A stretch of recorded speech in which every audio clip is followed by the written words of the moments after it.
अभी ये जो दौरा है निगरान वजीर आजम का, और इसके साथ साथ हम देख रहे हैं कि ये रिपोर्ट जो सामने आई है कि 2023 तो मुश्किल रहेगा, लेकिन 2024 में भी कुछ मुश्किलात होंगी। तो उसके बाद आप देख रहे हैं कि कुछ अच्छा जो टाइम है वो पाकिस्तान का आएगा मुआशी सूरत हाल के हवाले से। बिस्मिल्लाहिर्रहमानिर्रहीम। एक तो ये याद रखें कि इकोनॉमिक डिप्लोमेसी जो है वो एक अच्छी चीज़ है और सारे ममालिक को दुनिया में करनी चाहिए। पाकिस्तान को भी दुनिया में ये बताना चाहिए कि हम beyond IMF, beyond world bank loans, beyond trying to ride ये जो हमारा एक शॉर्ट टर्म बहुत ही मुश्किल वक्त है, हम जो लॉन्ग टर्म के फैसले हैं वो करना चाहते हैं।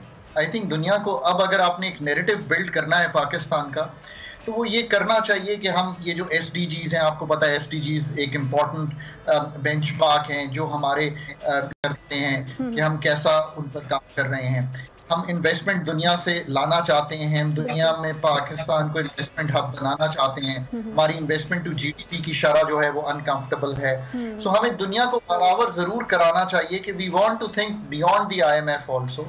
हमने जितनी एनर्जी का इंफ्रास्ट्रक्चर इस्तेमाल जो बनाया है पाकिस्तान में, और हम 41,000 से ऊपर नेम प्लेट कैपेसिटी पे हैं पावर में, जो हम यूज नहीं कर पा रहे, हम उसको बेहतर यूज करना चाहते हैं। इसलिए हम चाहते हैं कि पाकिस्तान में एग्रीकल्चर हो गई, उसकी पैदावारी सलाहियत बेहतर हो। बलूचिस्तान में माइंस एंड मिनरल्स का एक बड़ा जखीरा है। आप ना भी बिलीव करें कि $1000 अरब जो कोट हो रहे हैं, पर ऐसा तो है ना कि वहाँ पे मतलब रेकोडेक में एक फाइंड है, हमारी कॉपर है, मैग्नीशियम है, जिंक है, गोल्ड है।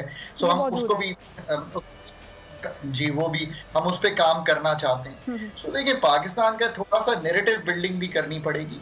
इमीडिएटली बहुत मसाइल है, मैं आज भी देख रहा था, तो ऑब्वियसली वो मैं जब पाकिस्तान के शॉर्ट टर्म मसाइल को देखता हूँ, मैंने ADB की रिपोर्ट भी देखी है, तो देयर इज नथिंग मतलब new that anyone can tell us. मुझे मालूम है कि मेरा एक मालियाती खसारा है, मुझे टैक्स जमा करना है, उस निज़ाम को ठीक करना है। मुझे मालूम है कि मेरा एनर्जी सेक्टर ठीक होने वाला है, बट इसको काउंटर बैलेंस करने के लिए मुझे साथ साथ इन्वेस्टमेंट ही लानी पड़ेगी ना। ऐसी इन्वेस्टमेंट जो पाकिस्तान की पैदावारी सलाहियत को बढ़ाए ताकि मेरी एनर्जी यूज होना शुरू हो, मेरी पर यूनिट कॉस्ट कम हो।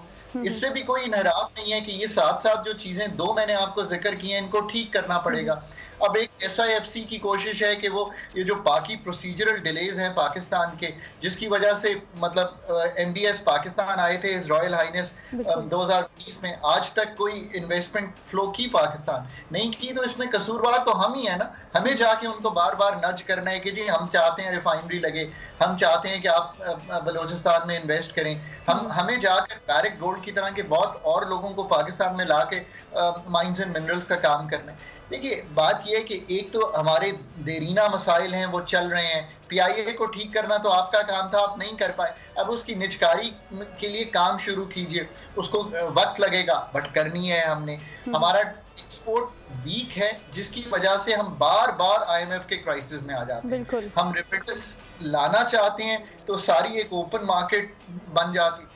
अब आप दुनिया में इस वक्त जो narrative I would like to sell to the world is कि मैं दुनिया को बताऊं कि भाई हमने ये तय किया है कि रेट ऑफ द स्टेट को एग्जर्ट करेंगे पाकिस्तान में। अगर आप इलीगल, इलिसिट, इलेजिटिमेट कारोबार करते हैं, स्मगलिंग का हो, होर्डिंग का हो, आप स्टोर ऑफ वैल्यू बनाते हैं उन चीज़ों को जिनको नहीं बनाना चाहिए, तो we will come hard on you. और जिसने अपने पैसे बनाने हैं पाकिस्तान में, अरबों रुपया बनाए। मैं साथ ये भी मैसेज देना चाहता हूँ, आप लीगल काम करके दुकान खोलें, कारोबार करें, स्कूल खोलें, पाकिस्तान में सुई बनाएं, पाकिस्तान में साइकिल बनाएं, जरूर बनाएं। हम यही चाहते हैं क्या, पर हमने एक ये भी नैरेटिव अब बनाना पड़ेगा ना कि यार we have zero tolerance for these kind of people जो कि ये काम कर रहे हो, बट इनको कोई और अपॉर्चुनिटी भी देनी पड़ेगी, बिकॉज ये मतलब 2-3 दिहाई से यही स्मगलिंग का काम कर रहे हैं, तो उनको कहीं और लेकर जाना पड़ेगा। लॉ इन्फोर्समेंट एजेंसीज की कैपेबिलिटी बिल्ड करनी पड़ेगी।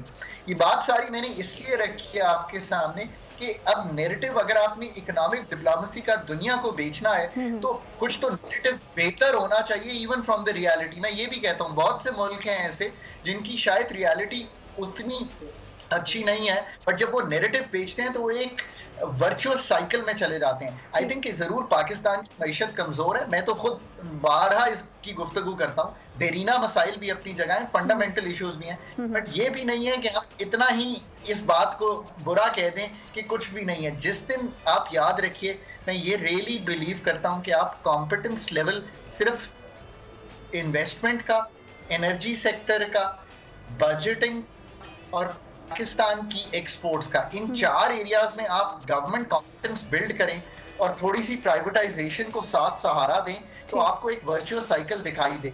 मसला ये है कि आखिरी बात ये कि ये भी अब हमें बिलीव करना पड़ेगा ना कि आपको सेक्टर स्पेशलिस्ट चाहिए इन सब मसाइल को हल करने के, जो मैं आपके सामने रख रहा हूँ। इसके बगैर कोई अगर इतना क्लियर हेडेड नहीं होगा और वो जाके सर्जरी नहीं करेगा पाकिस्तान के एनर्जी सेक्टर की, और अब वो दौर भी गुजर गया कि मैं आपको कहूँ आओ मैं 5 साला मंसूबा लिखता हूँ, फिर मैं इस पे काम शुरू करूंगा, 3 महीने बाद मैं आपको ये कॉपी दूंगा। Exactly. खाकान साहब, बड़ी रैपिडली अब दुनिया बदल भी रही है, और जो आपने बात की ना कि ये जो पॉलिसीज हैं ये हर सेक्टर की बड़े वाज़ेह होने चाहिए ताकि सरमायाकारी बैरून मुल्क से भी आए, और जो हम एक्सपोर्ट की बात कर रहे हैं उसके ऊपर भी तभी काम बेहतर हो सकेगा।